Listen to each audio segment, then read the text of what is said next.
Hello plus two class, welcome to A to Z classes. आज हम नया chapter start करने जा रहे हैं गॉस लॉ। तो गॉस लॉ के अंदर सबसे पहले first term we have is the electric flux. तो जानते हैं व्हाट इज इलेक्ट्रिक फ्लक्स। सबसे पहले डेफिनेशन पे आते हैं। Electric flux is what total number of electric field lines passing through a given surface is called electric flux, right? So number of electric field lines passing through a given surface, किसी भी surface से कितनी electric field lines cross करती हैं उसको हम electric flux बोलते हैं, right? इलेक्ट्रिक फील्ड लाइंस आपको पता है, these are imaginary lines, straight भी हो सकती हैं, कर्व भी हो सकती हैं। ये ऑलरेडी हम डिस्कस कर चुके हैं। तो समझने की कोशिश करते हैं कि इलेक्ट्रिक फ्लक्स होता क्या है। सपोज करिए we have uniform electric field, और यूनिफॉर्म इलेक्ट्रिक फील्ड कैसे रिप्रेजेंट की जाती है?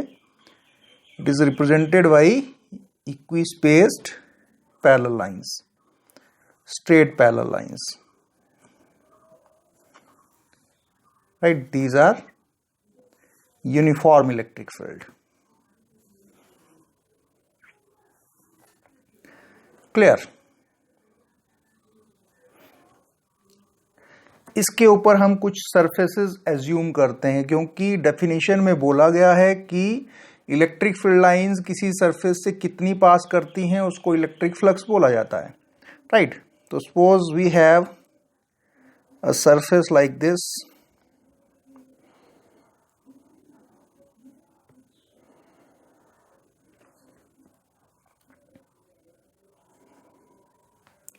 दिस इज प्लेन सरफेस, या कोई एक सरफेस ऐसा हो सकता है, राइट? इन ट्राइंगुलर शेप में या फिर सर्कुलर शेप में हो सकता है। इस तरह से हम कुछ सरफेसेस लेके चल रहे हैं, right? And these are regular surfaces. Regular का मतलब दीज आर प्लेन सरफेसेस। इसकी जो बाउंड्रीज हैं उसमें इरेगुलरिटीज नहीं है, राइट? तो अब इलेक्ट्रिक फ्लक्स है कि number of electric field lines passing through a given surface. यहां पर हम तीन सरफेसेस लेके चल रहे हैं, number 1, number 2 and number 3, right? अब देखिए नंबर 1 सरफेसेस में कितनी लाइंस पास कर रही हैं? 1, 2, 3, 4, 5 एंड 6, राइट? यानी इसका जो फ्लक्स है वो 6 है हमारे पास। क्लियर? ट्राइंगुलर शेप में देखते हैं 1 एंड 2, इसका फ्लक्स कितना हो गया? 2 हो गया, राइट? सर्कल में देख लेते हैं 1, 2, 3 एंड 4, इसका फ्लक्स कितना हो गया? 4। तो दैट मीन्स एक बात तो बिल्कुल क्लियर है कि जो फ्लक्स की वैल्यू है, यानी किसी सरफेस के ऊपर या सरफेस के अंदर जो इलेक्ट्रिक फील्ड लाइंस पास कर रही हैं, राइट, वो डिपेंड कर रही हैं इसके एरिया के ऊपर और intensity of electric field, right? जितना ज्यादा एरिया होगा, यहां पर सरफेस 1 का एरिया सबसे ज्यादा है, सरफेस एरिया है सबसे ज्यादा है, 3 का एरिया उससे कम है और 2 का एरिया उससे भी कम है। तो जिसका एरिया सरफेस एरिया सबसे ज्यादा है उसमें इंटेंसिटी ऑफ इलेक्ट्रिक फील्ड ज्यादा है, नंबर ऑफ लाइन ज्यादा पास कर रही हैं, तो फ्लक्स भी क्या होना चाहिए? ज्यादा होना चाहिए। दैट मीन्स यहां से हम एक फॉर्मूला जनरेट कर सकते हैं कि जो फाई है वो दो चीजों के ऊपर डिपेंड कर रहा है, एक इलेक्ट्रिक फील्ड के ऊपर और दूसरा एरिया के ऊपर। First thing, clear? यहां पर E is the intensity of electric field and A is the area. तो जितना ज्यादा एरिया होगा उतनी ज्यादा इलेक्ट्रिक फील्ड लाइंस क्रॉस करेंगी। तो इसी चीज को हम इलेक्ट्रिक फ्लक्स बोलते हैं, और ये जो सिंबल है इसको बोलते हैं phi, right? So phi E for electric, electric flux, right? So number of electric field lines passing through a given surface is called electric flux. जैसे इसमें 6 लाइन क्रॉस कर रही है तो मैं इसको मान लो फ्लक्स 6 है, इसका 2 है, इसका 4 है, राइट? तो ये किसके ऊपर डिपेंड कर रहा है? दो चीजों के ऊपर डिपेंड कर रहा है, E एंड A। क्लियर? लेकिन इसमें एक चीज बहुत क्लियर है कि जो इलेक्ट्रिक फील्ड की वैल्यूज है, या इलेक्ट्रिक फील्ड जो सरफेस के साथ, किसी भी सरफेस के साथ जो एंगल बना रही है वो एक यूनिक एंगल है। यूनिक एंगल का मतलब उसमें चेंजिंग नहीं है, राइट? जैसे मान लीजिए मेरे पास ये एक सरफेस है, it's a plane surface, right. Electric field lines की डायरेक्शन किस तरफ है? इस तरफ। Electric field lines left to right side में पास कर रही हैं। क्लियर? तो क्या है, हर पॉइंट पर ये लाइन सरफेस के साथ कितना एंगल बना रही है? 90 डिग्री। अगर इस सरफेस को देखें तो ये इस सरफेस के साथ कितना एंगल बना रही है? 90 डिग्री का angle, right. So it's a regular surface और कहीं भी इलेक्ट्रिक फील्ड की वैल्यू इसमें वेरी नहीं कर रही है, राइट। इन केस अगर किसी सरफेस में इलेक्ट्रिक फील्ड की वैल्यू वेरी करे, राइट, तो हमारा ये फॉर्मूला फिर फेल हो जाता है, वहां पर ये फॉर्मूला यूज नहीं होगा। अब इसको भी चेक कर लेते हैं इलेक्ट्रिक फील्ड की वैल्यू कैसे वेरी करती है। जैसे मान लीजिए this is the direction of electric field और इसके ऊपर कोई सरफेस आ गया इस तरह से, right, this is the surface, right, and this is the direction of electric field lines. Electric field lines left to right इस तरह से पास कर रही हैं, राइट। तो यहां पर क्या हो रहा है, इलेक्ट्रिक फील्ड जो है वो इसके साथ 90, this surface is perpendicular to the electric field lines, right. तो इसमें मैक्सिमम लाइंस पास कर रही हैं। अब अगर इसकी पोजीशन को हम चेंज कर देते हैं, राइट, पोजीशन को चेंज कर दें, यानी जो सरफेस है उसकी पोजीशन को चेंज कर दें, तो व्हाट विल हैपन, अगर मैं इसको थ्रू सर्टेन एंगल टर्न करता हूं तो इसमें जो फील्ड लाइंस हैं वो कम से कम होती जाएंगी, राइट। और जब ये बिल्कुल इस पोजीशन में आ जाएगा, पैरेलल पोजीशन में आ जाएगा, तो कोई भी इलेक्ट्रिक फील्ड लाइंस इससे क्रॉस नहीं करेगी, राइट। तो यहां पर हमारा ये फॉर्मूला होल्ड गुड नहीं करता। तो इसका मतलब है कि इलेक्ट्रिक फ्लक्स के ऊपर एक और फैक्टर है जो बहुत इंपॉर्टेंट है, जो उसके वैल्यू को अफेक्ट करता है, यानी एक और हमारे पास वैल्यू ऐसी होगी जो इलेक्ट्रिक फ्लक्स को के ऊपर डिपेंड करती है, राइट। यानी उस वैल्यू के ऊपर जो इलेक्ट्रिक फ्लक्स की वैल्यू है वो डिपेंड करेगी। तो वो कौन सी वैल्यू हुई? वो हुआ इसका ओरिएंटेशन एंगल, राइट। तो इसमें एक और चीज है जो वैल्यू इस इलेक्ट्रिक फ्लक्स की वैल्यू को चेंज करेगा, and that is the orientation. तो उसको समझते हैं कैसे होता है। सपोज अगेन हमारे पास इस तरह से एक सरफेस है,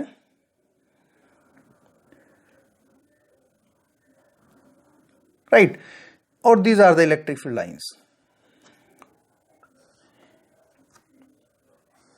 that are passing through the given surface.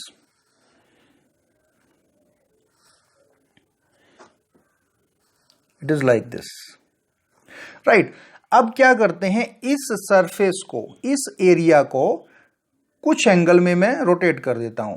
Obviously ये इस तरह से है तो सारी की सारी फील्ड लाइंस इससे क्रॉस करेंगी। अब मैं इसको रोटेट कर देता हूं थ्रू सर्टेन एंगल, राइट। अब ये यहां पर आ गया, इसको मैंने क्या किया, इस तरह से था तो इसको मैंने रोटेट कर दिया like this, right, through certain angle theta. अब ये जो रोटेशन है, किसी भी सरफेस की जो रोटेशन होती है उसके एरिया वेक्टर के ऊपर डिपेंड करता है। एरिया वेक्टर क्या होता है, किसी भी सरफेस के परपेंडिकुलर जो वेक्टर होता है उसको एरिया वेक्टर बोलते हैं। Suppose this is the surface, यहां पर ये सरफेस है हमारे पास, या ये सरफेस है, इसके परपेंडिकुलर जो वेक्टर होता है इस तरह से, वो इसकी ओरिएंटेशन को या इसके सरफेस की जो ओरिएंटेशन होती है उसको कंट्रोल करता है, and it is perpendicular to the surface. इस तरह से परपेंडिकुलर होगा। क्लियर? जैसे मान लीजिए एक छाता है, छाते का हैंडल जो होता है वो उस पूरे छाते को कंट्रोल करता है। तो उसी तरह से किसी भी सरफेस का जो एरिया वेक्टर होता है वो उसकी ओरिएंटेशन को कंट्रोल करता है। जैसे इस हैंडल से हम इसे किसी भी एंगल में घुमा सकते हैं, राइट। तो पूरा का पूरा कंट्रोल किसके ऊपर है, इस एक्सिस के ऊपर, राइट। तो इसको हम बोलते हैं एरिया वेक्टर, राइट। तो एरिया वेक्टर जो होता है वो सरफेस के, हमेशा कोई भी सरफेस है उसके 90 डिग्री में होगा, परपेंडिकुलर होगा। Clear? It is like this. तो इसका अभी अगर ये इस पोजीशन में है तो इसका एरिया वेक्टर किस डायरेक्शन में होगा, इस डायरेक्शन में। अब ये इस तरह से हो गया तो इसका एरिया वेक्टर कहां चला गया, इट इज लाइक दिस, इससे 90 डिग्री में होगा। ऑब्वियसली इसको रोटेट कर दिया, किसी भी सरफेस के हमेशा 90 डिग्री में होगा। जैसे ये सरफेस है तो इसका एरिया वेक्टर इधर होगा, इस सरफेस का एरिया वेक्टर इसके परपेंडिकुलर, इस सरफेस का एरिया वेक्टर इसके परपेंडिकुलर, इस सरफेस का इसके परपेंडिकुलर, राइट। इसी तरह सब सरफेसेस का एरिया वेक्टर उसके परपेंडिकुलर होगा, राइट।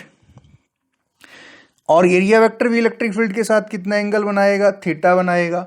अब देखिए जब इसको हमने 90 डिग्री में रखा हुआ है, इस पोजीशन में रखा हुआ है, तो फ्लक्स की वैल्यू क्या हो रही है, मैक्सिमम फ्लक्स इसमें पास कर रहा है, जैसे 1 लाइन 2 लाइन 3 4 5, राइट। जब इसको हमने रोटेशन दे दी, इसकी ओरिएंटेशन को चेंज किया, तो कितना हो गया 1 2 3 एंड 4, यानी फ्लक्स की वैल्यू जो होगी वो एक और फैक्टर के ऊपर डिपेंड कर रही है, एक और पैरामीटर के ऊपर डिपेंड कर रही है, एंड दैट इज थीटा।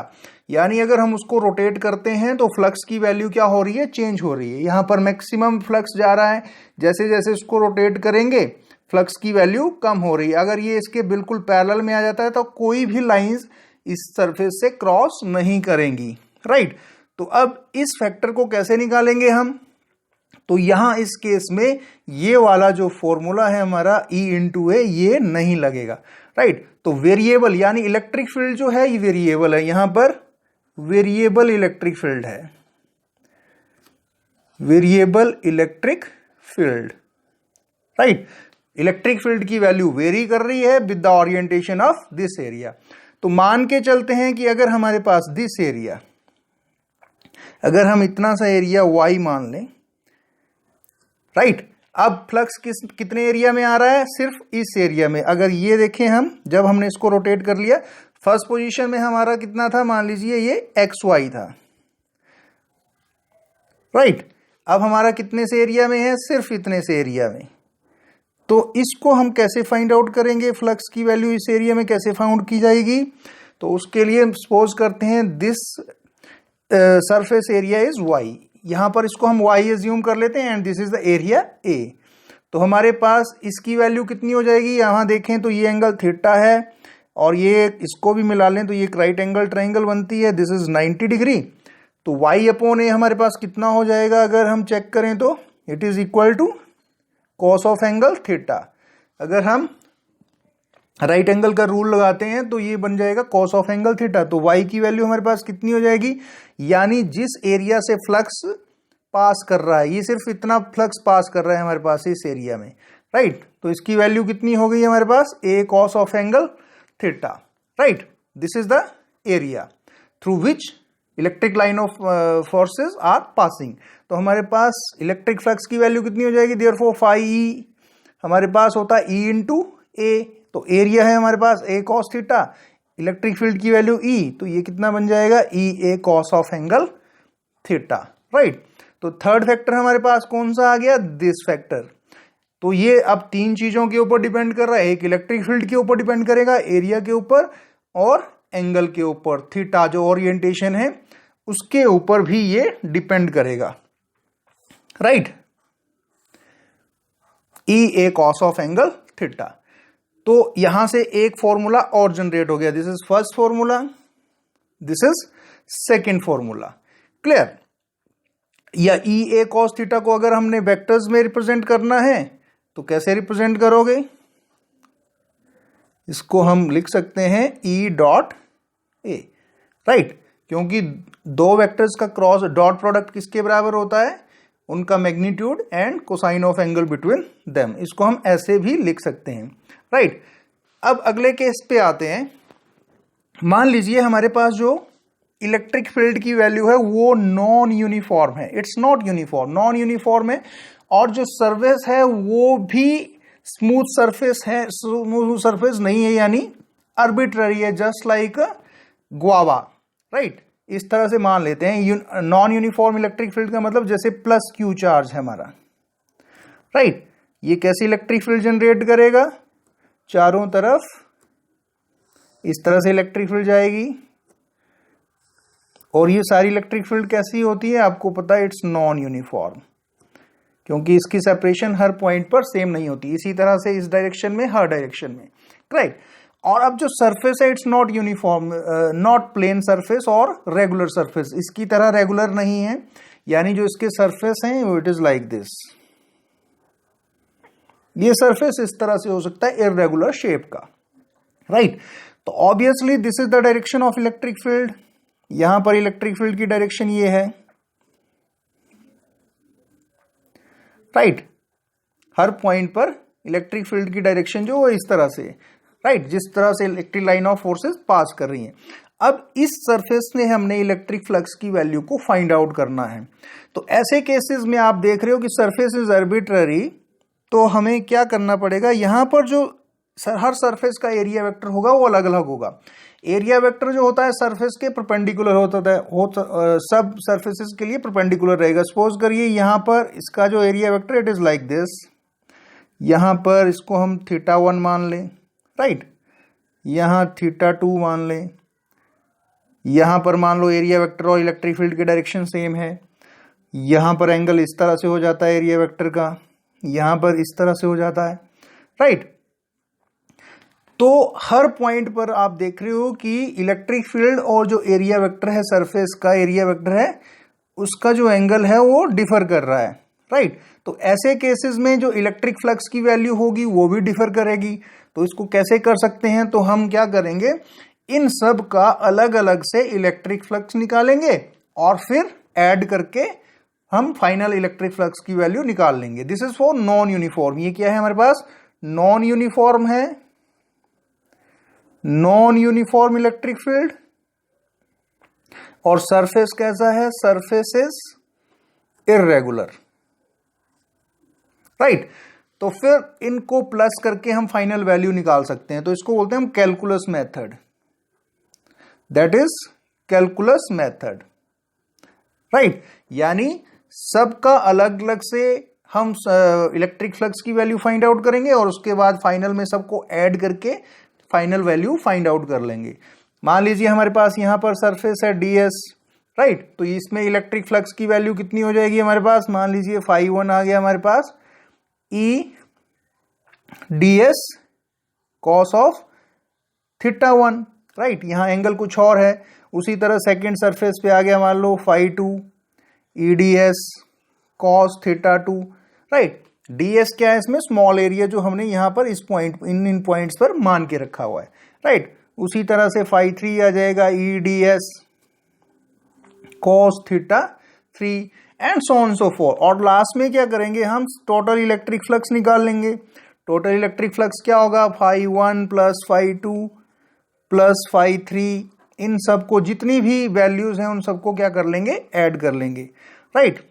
इसको स्मॉल फ्लक्स है तो इसको मैं dφ1 dφ2 दूंगा ना, dφ1 dφ2 dφ3, इस तरह से जो भी है उसको ऐड कर लेंगे।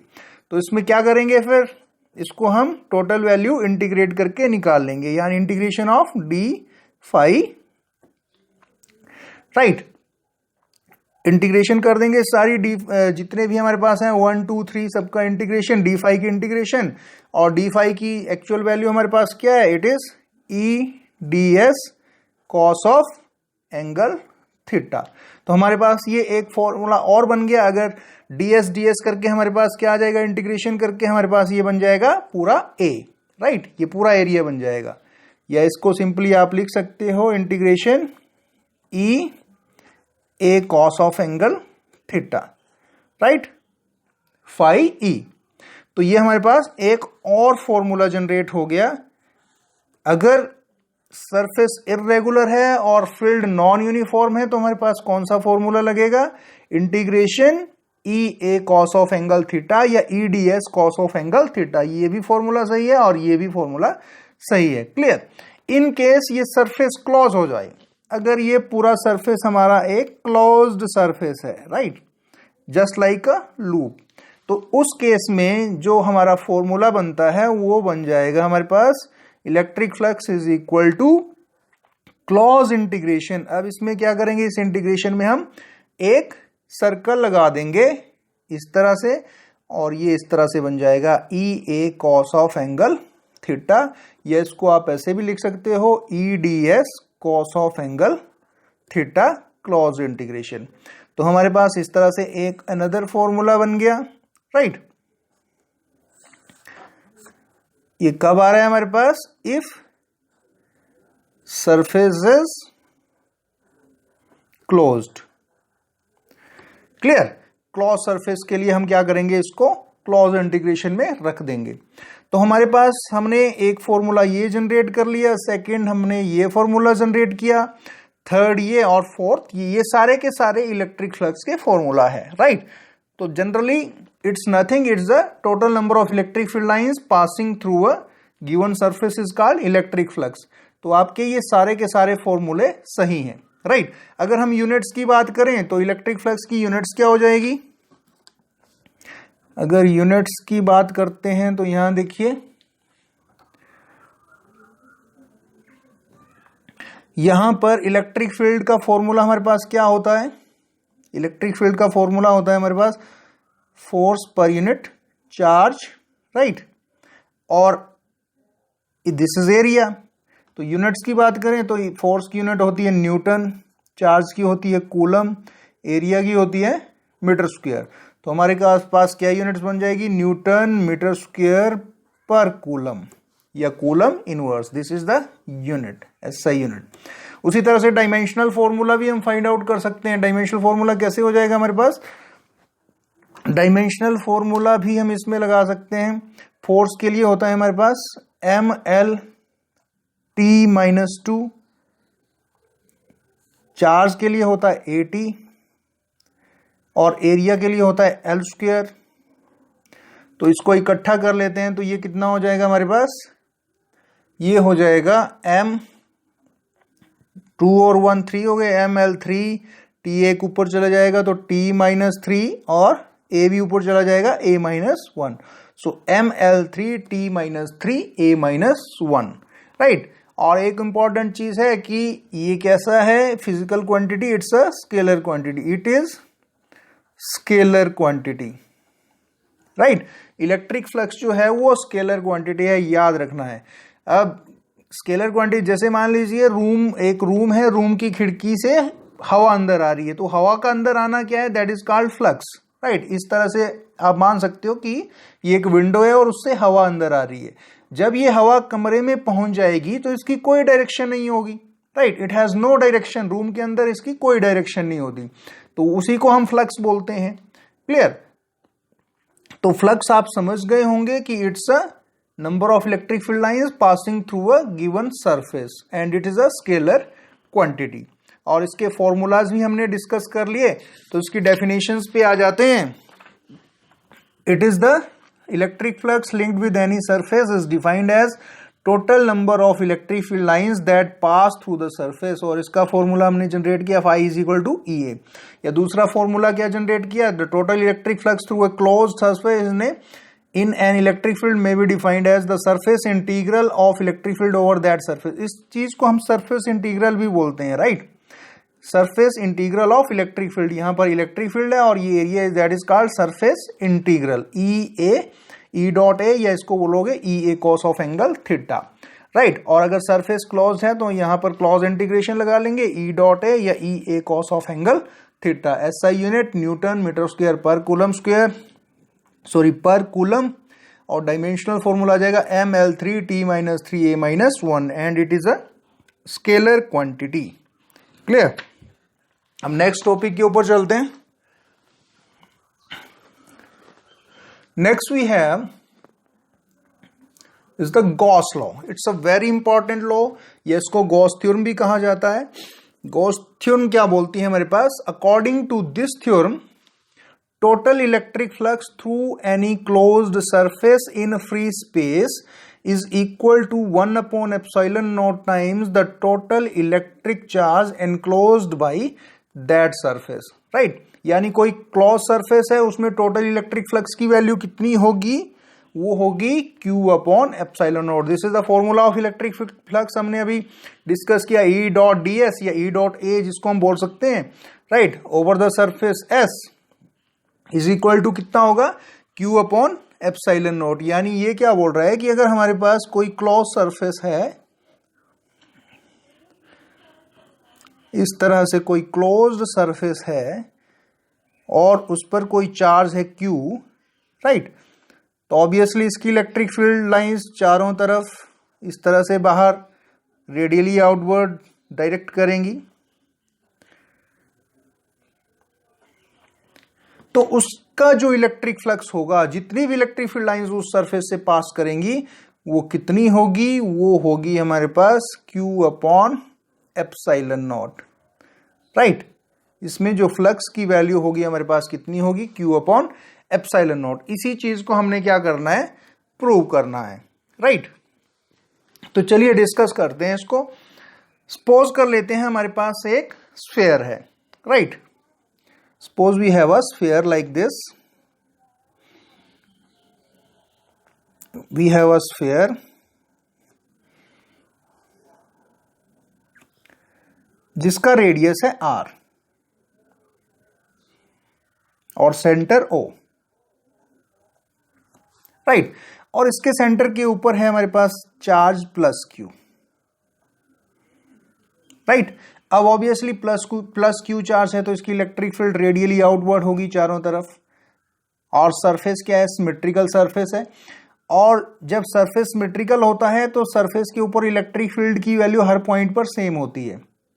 ये हमने ऑलरेडी डिस्कस भी किया हुआ इलेक्ट्रिक फील्ड के चैप्टर में कि अगर it is in the form of sphere और ये डिस्टेंस हर जगह बराबर है चार्ज से, तो वहां पर इलेक्ट्रिक फील्ड की वैल्यू कैसी होती है, सेम होती है। तो ये सरफेस सिमेट्री को भी शो करता है और इस सरफेस को हम जनरली बोलते हैं गॉसियन सरफेस।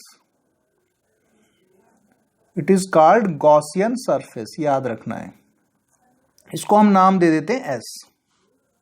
क्लियर। अब हमें इस सरफेस के ऊपर इलेक्ट्रिक फ्लक्स की वैल्यू फाइंड आउट करनी है, राइट। तो हम क्या कर लेते हैं, यहां पर एक पॉइंट ले लेते हैं, पॉइंट P। इस डिस्टेंस पर एक पॉइंट ले लिया, पॉइंट P, और इस पर एक छोटा सा एरिया हम एज्यूम कर लेते हैं, स्मॉल एरिया ds। अब ये जो एरिया है इसका अपना एक एरिया वेक्टर भी होगा जो इस सरफेस के परपेंडिकुलर होगा, उसको मान लेते हैं ds। This is the area vector, right. और ऑब्वियसली इलेक्ट्रिक फील्ड भी आउटवर्ड जनरेट होगी, तो इलेक्ट्रिक फील्ड भी हमारे पास आ गई, इट इज E। तो हमने इस चीज को प्रूव करना है कि इससे जो इलेक्ट्रिक फ्लक्स जाएगा वो कितना होगा, Q upon epsilon naught, right. तो हम क्या कर रहे हैं, यहां पर हमने क्या कंसीडर किया, हम कंसीडर कर रहे हैं, कंसीडर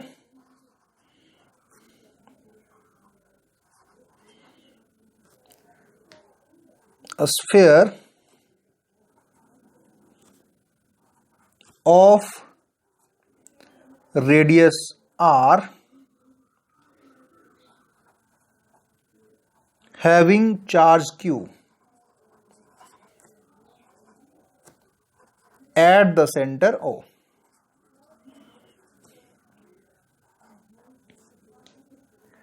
क्लियर।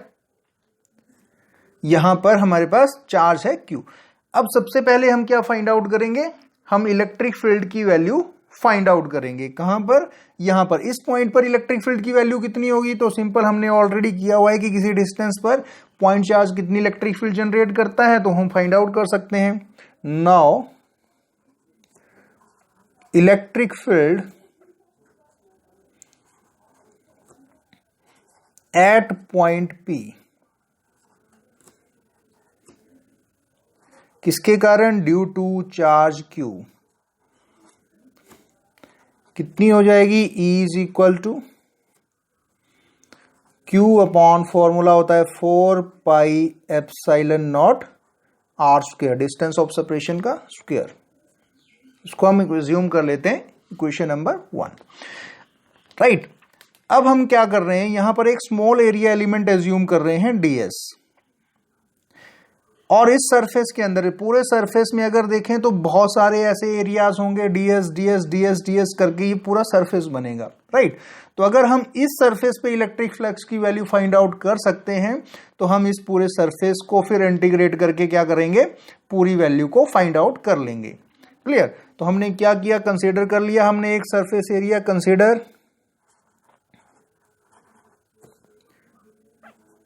ए स्मॉल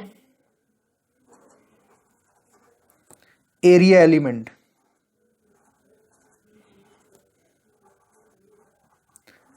ds, राइट। अब हम इस एरिया एलिमेंट के ऊपर इलेक्ट्रिक फ्लक्स की वैल्यू फाइंड आउट करेंगे। Now electric flux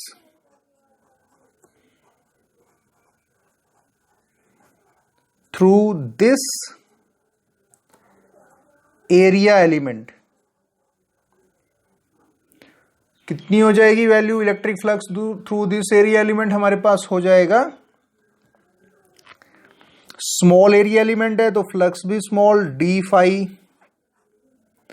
is equal to, formula क्या लगता है हमारे पास, E dot D S. It is like this, right. या इसको हम क्या लिख सकते हैं, E D S cos of angle theta. हमने फॉर्मूला अभी पढ़ा, E D S cos of angle theta.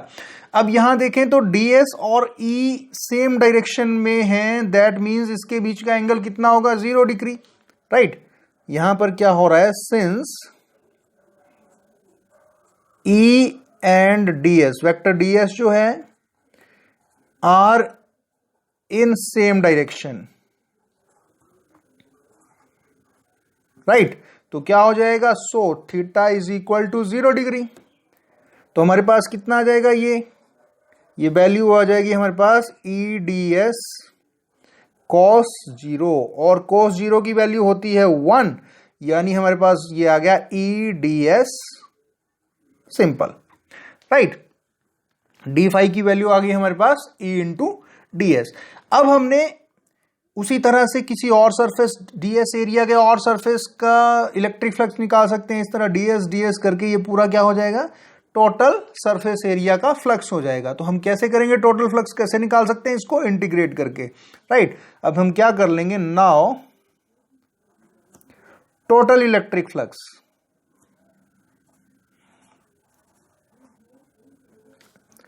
Total electric flux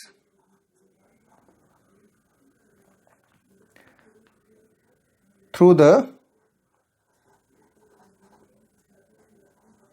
closed surface.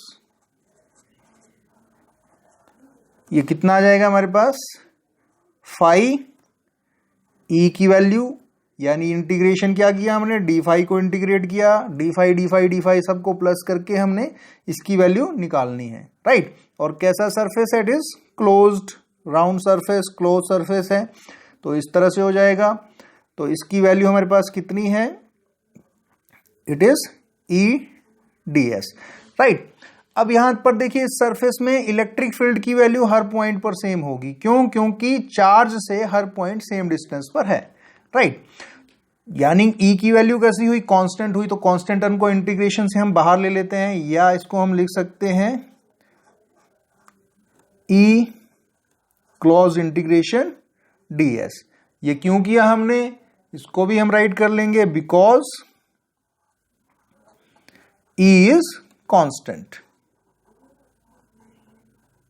Right. E constant है, तो इंटीग्रेशन ऑफ डीएस कितनी होगी हमारे पास, बट इंटीग्रेशन ऑफ डीएस, अब डीएस करके ये पूरा क्या हो जाएगा, स्फेयर का सरफेस एरिया निकल जाएगा. तो ये सरफेस एरिया है हमारे पास, दिस इज सरफेस एरिया, और इसकी वैल्यू होती है 4 पाई आर स्क्वायर. क्लियर. तो अगर ये वैल्यू हम पुट कर दें तो हमारे पास क्या आ जाएगा, देयरफॉर फाई ई हमारे पास आ जाएगा, फ्लक्स की वैल्यू, ई की वैल्यू हमारे पास इक्वेशन 1 से पुट कर लेंगे, Q upon 4 pi epsilon naught R square, और ds की वैल्यू आ गई हमारे पास 4 पाई आर स्क्वायर. तो देखिए 4 पाई से 4 पाई कैंसिल, आर स्क्वायर से आर स्क्वायर कैंसिल, हमारे पास कितना बच गया, Q upon epsilon naught, right. और यही चीज हमारे पास क्या है, it implies phi E is equal to Q upon epsilon naught. It is like this. तो ये फॉर्मूला हमारे पास कौन सा फॉर्मूला है, this is the Gauss law. Clear. ये क्या है हमारे पास, विच इज गॉस लॉ या गॉस थ्योरम. तो ये हमारे पास प्रूव हो जाता है इस तरह से. क्लियर. इस चीज को हमने प्रूव कर दिया है कि किसी भी क्लोज सरफेस में जो इलेक्ट्रिक फ्लक्स की वैल्यू होगी वो कितनी होगी, Q upon epsilon not. So guys it's a very important law, very important theorem. इसको अच्छे से आपने करना है, इसकी डेफिनेशन याद रखनी है और इसका प्रूफ भी आपने याद रखना है. अगर मान लीजिए हमारे पास 1 कूलम ऑफ चार्ज है तो उसमें कितना इलेक्ट्रिक फ्लक्स होगा, इस चार्ज की अगर हम वैल्यू पुट कर दें 1 कूलम ऑफ चार्ज, तो कितना फ्लक्स इसमें होगा? इफ मान लीजिए Q is equal to 1 coulomb, right, तो हमारे पास फाई की वैल्यू कितनी हो जाएगी? Q upon epsilon naught obviously, तो 1 अपॉन एप्सिलॉन नॉट या Q upon epsilon naught is equal to Q की वैल्यू 1 कूलम, एप्सिलॉन नॉट की वैल्यू हमारे पास कितनी आ जाएगी? 8.854 इंटू 10⁻⁻12। और अगर इसको सॉल्व कर लें तो हमारे पास ये जो वैल्यू है, ये हमारे पास वैल्यू बनती है approximately equal to 1.13 into 10⁻11, right. और यहां पर इसका हम फॉर्मूला लिख सकते हैं, it's Newton metre square coulomb inverse, इतनी वैल्यू होगी। So electric flux through 1 coulomb of charge is 1.13 10⁻11। ये वैल्यू भी आपने याद कर लेनी है। क्लियर? अब नेक्स्ट टॉपिक के ऊपर चलते हैं। Next we have is the deduction of Coulomb's law from Gauss law. अब हमने कूलम्स लॉ को फाइंड आउट करना है by using a Gauss law. Coulomb's law हमें क्या बताता है? कूलम्स लॉ हमें दो चार्जेस के बीच में जो फोर्सेस होती है उसका मैग्नीट्यूड बताता है। अगर चार्जेस सिमिलर हैं तो वो एक दूसरे को क्या करेंगे? रिपेल करेंगे, और अपोजिट चार्जेस अट्रैक्ट करेंगे। जिस फोर्स से वो एक दूसरे को अट्रैक्ट करते हैं या फिर रिपेल करते हैं उसे हम क्या बोलते हैं? कूलम्स फोर्स बोलते हैं। तो हमने क्या करना है? गॉस लॉ से स्टार्ट करना है और कूलम्स लॉ तक जाना है। क्लियर? तो हम इसमें एज्यूम कर लेते हैं, सपोज करिए हमारे पास दो चार्जेस हैं। Suppose we have two charges Q1 and Q2, Q1 and Q2 separated by a certain distance R, right. अब हम Q के अराउंड R रेडियस का एक गॉसियन सरफेस ड्रॉ कर लेंगे।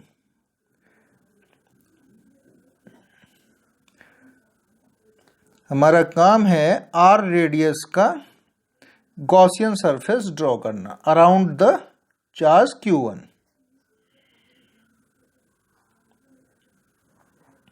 राइट, इस तरह से।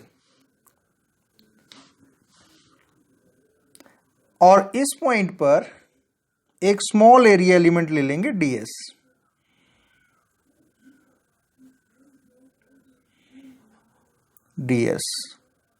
जिसकी डायरेक्शन होगी सरफेस के परपेंडिकुलर। ऑब्वियसली स्फेयर की फॉर्म में है तो इसकी इलेक्ट्रिक फील्ड भी इस डायरेक्शन में होगी। क्लियर? तो हमने क्या फाइंड आउट करना है? फोर्स फाइंड आउट करनी है। हमने फोर्स की वैल्यू फाइंड आउट करनी है, कूलम्स फोर्स की, right, in the form of electric field, right. तो इसके लिए क्या फॉर्मूला लगता है? हमारे पास फॉर्मूला होता है Q into E। That means force निकालने से पहले हमें इलेक्ट्रिक फील्ड की वैल्यू फाइंड आउट करनी पड़ेगी। तो हमने अभी क्या कंसीडर किया हमने system of two charges. Consider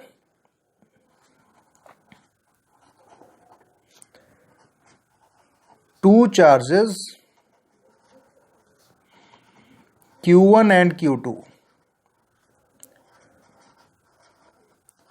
separated by a distance R। Clear? दो चार्जेस हमने कंसीडर कर लिए और उनके बीच में डिस्टेंस ऑफ सेपरेशन है R। साथ में हमने क्या किया? Draw Gaussian surface. Draw a Gaussian surface। कितना? Of radius R। क्लियर? और एक स्मॉल एरिया एलिमेंट हमने कंसीडर कर लिया। इसमें let ds be the small area element, right. तो सबसे पहले हमने क्या करना है? इलेक्ट्रिक फील्ड की वैल्यू फाइंड आउट करनी है। नाउ इलेक्ट्रिक फील्ड, इस पॉइंट को हम नाम देते हैं पॉइंट P, जहां पर चार्ज Q2 सिचुएटेड है. Now electric field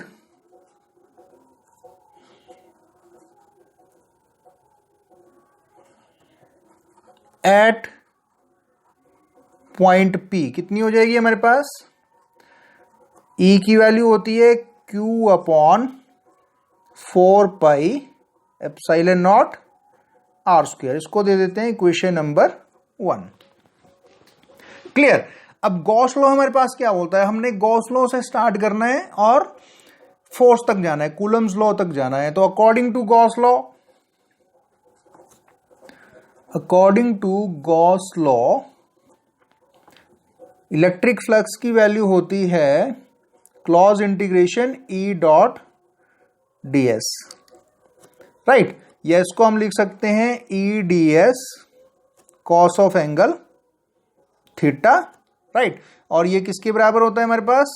Q upon epsilon naught. तो यहां पर हमारे पास चार्ज है Q1 upon epsilon naught. Right. This is the law. अब ऑब्वियसली सरफेस के ऊपर इलेक्ट्रिक फील्ड की वैल्यू तो हर जगह कांस्टेंट होती है हमारे पास. राइट. और साथ में यहां पर देखिए E और ds सेम डायरेक्शन में है, तो यहां पर है theta is equal to 0 degree. और क्यों है? Because electric field is parallel to ds, area vector के पैरेलल है. तो हमारे पास क्या आ जाएगा? Phi is equal to integration E ds is equal to Q1 upon epsilon naught. Right. अब E की हर पॉइंट पर वैल्यू कांस्टेंट है, इसको बाहर ले लेते हैं. सिंस E इज कांस्टेंट, तो ये कितना आ जाएगा हमारे पास? E integration ds phi of E. ये आ जाएगा हमारे पास Q1 अपॉन एप्सिलॉन नॉट. और इंटीग्रेशन ऑफ ds कितना होगा? Surface area. तो ये आ जाएगा but integration of ds is equal to 4 pi R square. क्या है ये? Surface area. Surface area of sphere.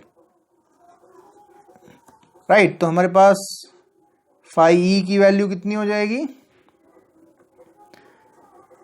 E into 4 pi R square Q1 upon epsilon not. Clear. या यहां से हम E की वैल्यू फाइंड आउट कर सकते हैं. E is equal to Q1 upon 4 pi epsilon naught R square. और ये वैल्यू बिल्कुल उतनी है जैसे हमने फर्स्ट एज्यूम किया है. राइट. यहां पर Q की जगह हमने क्या कर लिया? Q1 कर लिया. तो अब इलेक्ट्रिक फील्ड की वैल्यू हमारे पास आ चुकी है Q1 upon 4 pi epsilon not. ये वैल्यू यहां पर कैसे आई? ये हमने गॉस लॉ से निकाल ली. राइट. तो यहां पर फोर्स कितनी हो जाएगी? There force acting on charge Q2 due to Q1 कितनी हो जाएगी? ये आ जाएगा हमारे पास F is equal to Q2 into E. Formula use करेंगे Q इंटू E का, क्योंकि यहां पर फोर्स निकालनी है. तो हमारे पास E की वैल्यू है Q1 upon 4 pi epsilon naught और Q2 की वैल्यू हमारे पास Q2 और Q1 की वैल्यू को मिक्स कर दें यहां पर. तो ये आ जाएगा Q1 Q2 4 pi epsilon naught R square. That means F की वैल्यू मेरे पास कितनी आ गई? Q1 Q2 upon 4 pi epsilon naught R square. और ये क्या है हमारे पास? This is Coulomb's law. Right. Which is Coulomb's law. So clear students. तो हमने क्या किया? गॉस लॉ से स्टार्ट किया और कूलम्स लॉ तक गए हैं. राइट. तो हमने यहां से कूलम्स लॉ को फाइंड आउट किया by using the Gauss law. So ये भी एक इंपॉर्टेंट आर्टिकल है, इसको भी आपने अच्छे से कर लेना है. So guys, I think you all understand the topic. Thank you. Have a nice day.